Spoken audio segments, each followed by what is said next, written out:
समाना की दरगाह की हकीकत।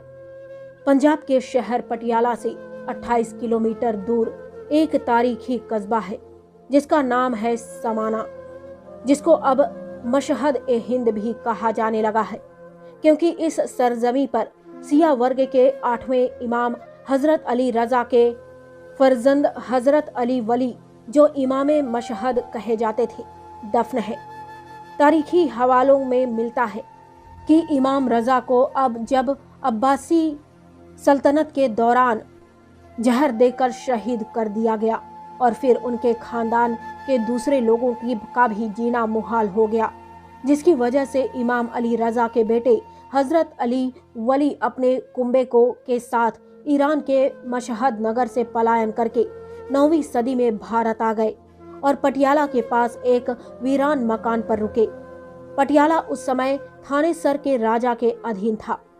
राजा ने अपने सिपाहियों को भेजकर मालूम किया कि कौन लोग आए हैं, तो सिपाहियों ने बताया कि ईरान से आए हुए कुछ शरणार्थी हैं, जिनके साथ औरतें और बच्चे भी हैं और उनसे थानेसर के राज्य को कोई खतरा नहीं।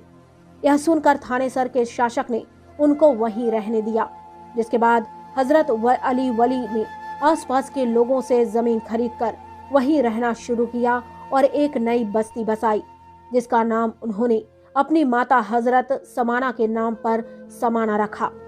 उससे पहले तक उत्तर भारत में मुसलमान कहीं आबाद नहीं थे। समाना नॉर्थ इंडिया की पहली मुस्लिम बस्ती बनी। इतिहासकारों का मानना है कि मोहम्मद गौरी के हमले से पहले जब हजरत ख्वाजा मोइनुद्दीन चिश्ती भारत आए तो वह कुछ दिन समाना में भी रुके थे।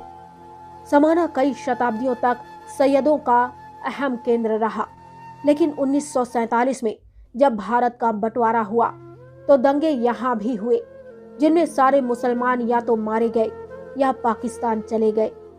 इस दरगाह पर हाजिरी देने वाला कोई न रहा। ऐसे में मौका देखकर कुछ लोगों ने इस जगह पर अपनी इबादत गाह बनाने की स्कीम बनाई, मगर उसमें कामयाब नहीं हुए, क्योंकि जब जब उन्होंने छत डाली, छत अपने आप गिर गई। जिसके बाद इस जगह को छोड़कर कुछ दूर पर उन लोगों ने अपनी इबादत गाह बनाई और इस दरगाह पर कब्जा करने का ख्याल छोड़ दिया। कहा जाता है कि दरगाह के पास अक्सर एक शेर भी आकर बैठ जाता था, इसलिए भी लोग दरगाह की तरफ जाने से डरने लगे। मकामी लोगों का कहना है कि 3 या 4 दहाई पहले पूरन सिंह नाम के एक लैंड माफिया ने इस दरगाह और उसकी जमीन पर कब्जा करने की कोशिश की थी, लेकिन उसके पूरे परिवार की किसी ने हत्या कर दी, जिसकी वजह से इस दरगाह पर कब्जा ना हो सका। चूंकि वहां पर 4 अन्य कब्रें भी थी, तो यह दरगाह पंचपीरा की दरगाह के नाम से मशहूर हो गई, मगर कोई इसकी देखभाल करने वाला नहीं था। हालांकि अनेक सिख और हिंदू भाई वहां आते जाते थे।